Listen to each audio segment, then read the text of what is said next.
He's dropped 35, 29, 50, 32, 47, 35, 35, 39, 41, 45, 41, 43, 44, 38, 32, 42, 43, 38, 57, and 58. He's averaging 40. The penalty. Under 2 to play. Harden, step back, puts up the 3, got hit, shot's good, and one! James Harden, double team! No one broke basketball quite like James Harden. Step backs, foul baiting, isolation. He turned every rule against itself. For a decade, Harden didn't just score, he reprogrammed the way the game was played. But before he became the face of basketball's analytics era, before the beard, before the free throws, Harden was just a sixth man in Oklahoma City, trying to figure out who he really was. In Oklahoma City, Harden was part of one of the most talented young cores the league had ever seen: Durant, Westbrook, and Harden. 3 future MVPs sharing one ball. But back then, Harden wasn't the guy. He was the connector. Running pick and rolls with finesse, slowing the game down while Russ sped it up. You could already see glimpses of what he'd become: the hesitation dribble, the lefty craft, the ability to read defenders like a chessboard. But in OKC's system, that style was a luxury, not a priority. When the Thunder made the finals in 2012, Harden's struggles against Miami were a turning point. He wasn't ready, not yet, but that moment planted the seed. If he ever got the freedom, he could become something the league had never seen. And when Houston called, that freedom finally arrived. When James Harden arrived in Houston, something clicked, not just for him, but for basketball itself. The Rockets didn't just give Harden the ball, they handed him the entire offense. No more fitting around stars, no more coming off the bench, just pure creation. Then came Mike D'Antoni, the offensive scientist who once unleashed Steve Nash in Phoenix. Together, he and Harden pushed the boundaries of efficiency to their limit. Every possession was an experiment in math and mastery: layups, threes, or free throws, nothing else. The mid-range shot became extinct. Harden wasn't just following analytics, he embodied them. He used geometry to carve space. His step-back 3 wasn't just a move, it was a weaponized algorithm, engineered to maximize points per possession. While other players relied on athleticism or speed, Harden relied on precision. Every dribble, every hesitation, every foul drawn had purpose. The result? MVP numbers, historic efficiency, and an offense that broke the traditional rhythm of the NBA. For years, teams tried to stop Harden, but most nights, it felt like they were trying to stop gravity. What looked like chaos to fans was actually calculated. Harden wasn't just playing basketball, he was solving it. At his peak, Harden turned isolation basketball into an exact science.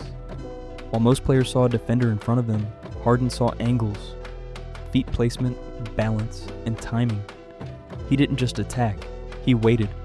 One hesitation, a shoulder dip, a step back, and suddenly defenders were reacting to a move that hadn't even happened yet. What made him deadly wasn't speed or vertical, it was manipulation. Harden mastered the rhythm of the game like a musician playing in slow motion, and when defenders overcommitted, that's when the whistle came. Foul baiting, they called it, but Harden called it reading the rules. He understood that basketball, at its core, rewards contact, not avoiding it. So he leaned in, exaggerated arms, used the swipe through. Every drive was a test of the rulebook, and when he stepped back behind the arc, the floor bent around him. That left step back, one of the most iconic moves of the modern era, wasn't just flash, it was spacing, weaponized. A shot so hard to guard that the league itself had to rethink how it called travels and fouls. To some, it was ugly basketball. To others, it was pure genius. But either way, it worked. For every fan who saw Harden as a basketball genius, there was another who couldn't stand to watch him play. To some, he was a magician, making elite defenders look helpless, bending rules with sheer intellect. To others, he was the villain, slowing the game down, baiting fouls, turning highlights into free throws. But the truth sat somewhere in between. Harden didn't ruin basketball, he exposed it. Every whistle he drew was a mirror, held up to the league's own rules. If the system rewarded contact and threes, Harden just took it to its logical extreme. The problem wasn't that he played wrong. The problem was that he played too right. And when the playoffs came, every criticism intensified. He doesn't show up. He flops. He can't win like that. Yet night after night, year after year, Harden carried historic offensive loads, scoring 35, 40, 50, while being double-teamed at half court. You didn't have to like it, but you had to respect it.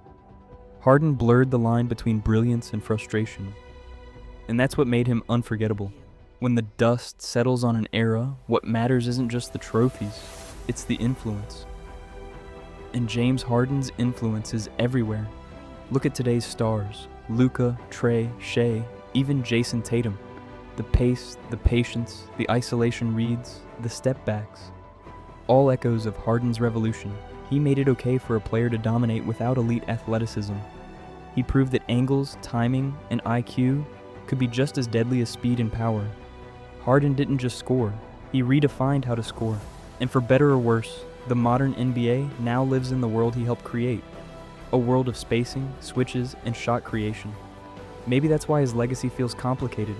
Because when you break the game, not everyone will thank you for it. But history doesn't belong to those who played it safe. It belongs to those who changed the rules.